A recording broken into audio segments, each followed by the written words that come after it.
자, 오늘은 스타트업에 대한 이야기를 하고자 합니다. 제가 스타트업 한다라고 하면은 많은 분들이 물어보시는 것들이 공통적으로 있었어요. 물론 이 직군에 있지 않은 분들 중에서요. 첫 번째는 스타트업이 정확하게 뭐야? 어떤 의미야? 어떤 룰로 돌아가? 이런 의미겠죠? 두 번째는 너 뭐 먹고 사니? 라는 이야기. 세 번째는 그럼 성공을 하려면 어떻게 해야 돼? 라는 이야기들을 주로 많이 하셨거든요. 제가 경험해본 바에 의해서 저도 어떤 이론을 가지고 있는데 이게 뭐 어떤 명확한 이론은 아닐 수 있지만 제가 지금까지 8년이라는 기간 동안 느껴왔었던 걸 기반으로 오늘 내용을 한번 정리해볼까 합니다. 하나 더 중요한 건요. 안다고 해서 성공하는 건 아니에요.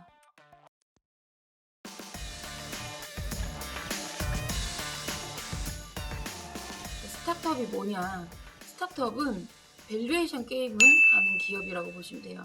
그러니까 이런 경우에는 처음 시작부터 기업 가치를 정해놓고 시작을 하게 되는데 예를 들어서 1억을 누군가 투자하고 대표도 1억을 투자했어요. 그럼 2억이잖아요. 근데 일반적인 회사는 어떻게 되죠? 수익이 나면 5대5 딱 가져가죠. 근데 그게 아니라 1억을 넣은 투자자 쪽이 10%의 지분을 가져가는 거예요. 그럼 우리 회사의 가치를 이 상대가 진짜 하려는 사람이 1억을 넣었던 거든 10억으로 평가하기 때문에 1억을 넣고 10%를 가져가게 되는 거죠.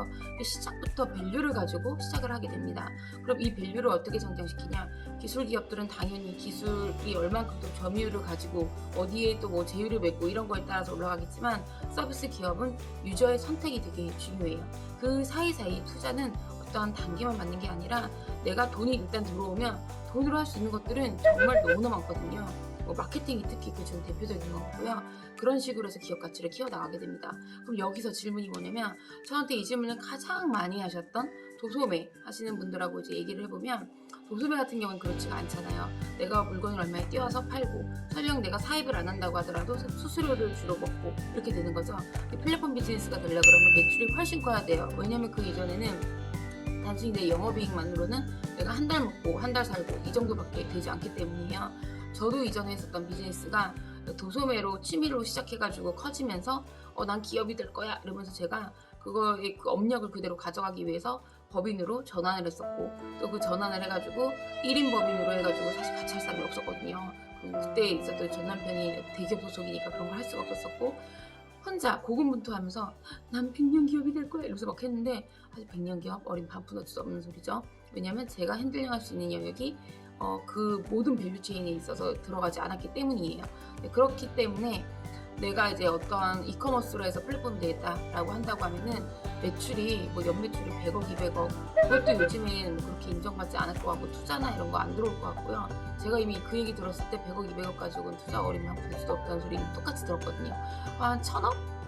2천억? 이 정도 매출이 나야지만 거기에서 내가 이제 뭔가 조금 더 그 이익으로 다른 것도 투자해볼 수 있고 더 크게 마진 남겨볼 수도 있고 하겠다 싶어가지고 무언가가 들어오겠죠.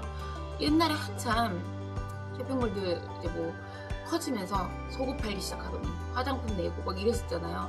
이때가 아마 자잘한 이커머스에 투자가 가장 많았었던 시기이지 않을까 생각을 합니다. 그래서 주로 저한테 물어보시는 분들이 도소매여서 이렇게 정리 한번 해봤어요. 난 스타트업인가? 아닐 가능성이 높다. 그냥 시작한 회사. 네, 저는 이렇게 결론을 내려봤습니다. 그러면 이제 니들 뭐 먹고 사니?에 대한 답을 드려야 되는 거잖아요. 투자금으로 급여를 충당을 합니다. 그게 모든 것의 답이네요. 처음에는 그렇게 지나가요. 그러니까 이게 시드가 있고 그다음에 프리시드가 있고 그 다음은 시리즈 A, B, C 이렇게 나눠지는데 이거를 어떻게 얘기해야 될까? 얘가 명확한 룰이 있는 건 아니에요. 그렇지만 보통 시리즈 A를 받기 위해서는 유의미한 매출, 내 BM이 돌아간다라는 것들을 좀 증명할 수 있을 때 수월하다라고 들었고요. 아직 저희도 못 받았기 때문에. 그 다음에 이제 B로 넘어갔을 때부터는 뭔가 이제 그게 작동을 되게 잘해서 플랫폼으로서의 기능들도 하고 유저들도 붙고 어떤 이제 산업을 형성하는 그런 단계에 이르렀을 때 BC 이렇게 계속 가면서 기업 단계가 높아지는 건 거죠. 그래서 초반에는 투자금으로 급여를 충당한다. 이게 답입니다. 여기서는 제가 어떻게 성공하는지에 대한 얘기를 한번 해볼까 해요. 근데 제가 아직 성공을 안 했기 때문에 스타트업들이 어떻게 성장을 하고 어떤 과정에서 성공을 쟁취하는가에 대한 이야기를 한번 해보도록 하겠습니다. 첫 번째, 어떠한 영역에서 각각의 조금씩 포지셔닝이 다른 기업들이 우후죽순으로 막 생깁니다. 이런 단계가 있어요. 뭐 정부 지원 자금이 많이 풀리는 영역이라든지 아니면 전 세계적인 트렌드의 영역에서 그렇게 많이 생기게 되죠. 자, 그럼 여기에서 어떻게 되냐? 얘랑 나랑 크게 비슷한 것 같지만 우리는 추구하는 바가 달라도 포지셔닝이 다를 수가 있고 또 우리는 아주 기본 속성이 달라라고 해서 생길 수도 있어요. 두 번째는 뭐냐?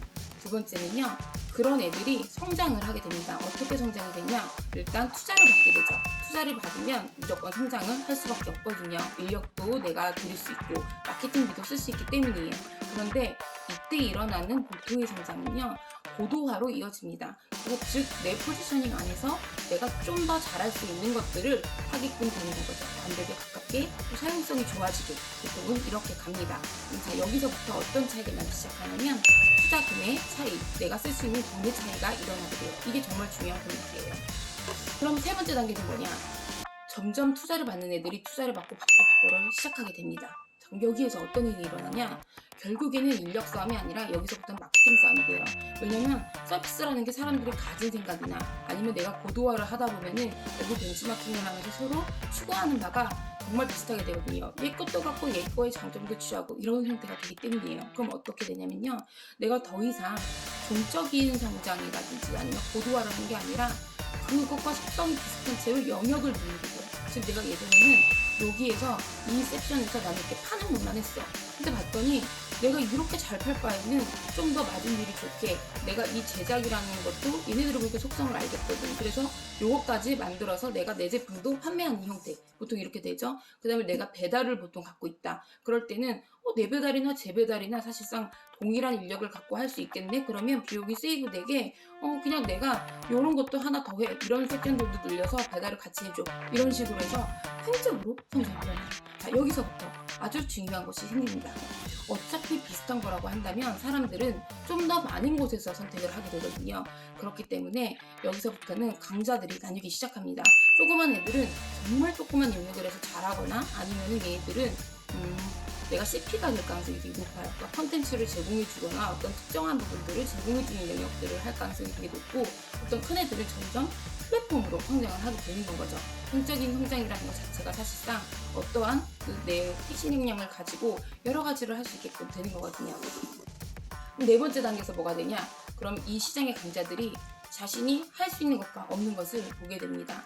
내가 이 영역을 다 먹기 위해선 필요한데 우리 인력이나 내가 가진 백그라운드로 안 될 것 같아. 그럴 때는 걔네들을 인수하기 시작해요. 그러니까 그 스타트업이 인수할 수도 있고 어떤 큰 회사가 걔네들을 인수하면서 비슷한 애들을 인수할 수도 있겠죠. 이 단계까지 가는 데 있어서 결국에는 자금력이 있는 애들이 무언가를 가지고 가게 됩니다. 이게 바로 속성이에요. 제가 스타트업에 대해서 아는 것들을 전부 다 썰을 풀어봤습니다. 일단 제가 경험을 쓰게 하면서 알게 된 것들도 있고 또 그러다 보니까 다른 분들에게 설명해 주면서 제가 한번 더 이렇게 이론을 정립해 나간 과정도 있거든요. 그러니까 아마 지금의 영상이 저에게 항상 물어보셨던 분들이라면 답이 되었을 거라는 생각이 들어요. 그리고 여기까지 봐주신 분들을 위해 또 하나의 제 질문을 드린다고 하면 제가 어떻게 하면 좀 채널에 뷰티 구독자들을 늘릴 수가 있을까요? 요즘 고민이 뷰티로 성장을 하고 싶은데 채널에 너무 아저씨들이 많아요. 네, 그래서 그게 혹시 궁금합니다. 네, 그러면 저는 지금까지 열심히 영상 작업한 걸로 물러나도록 할게요. 그럼 좋은 하루 되시고 궁금한 사항 있으면 언제든지 댓글 달아주세요. 안녕.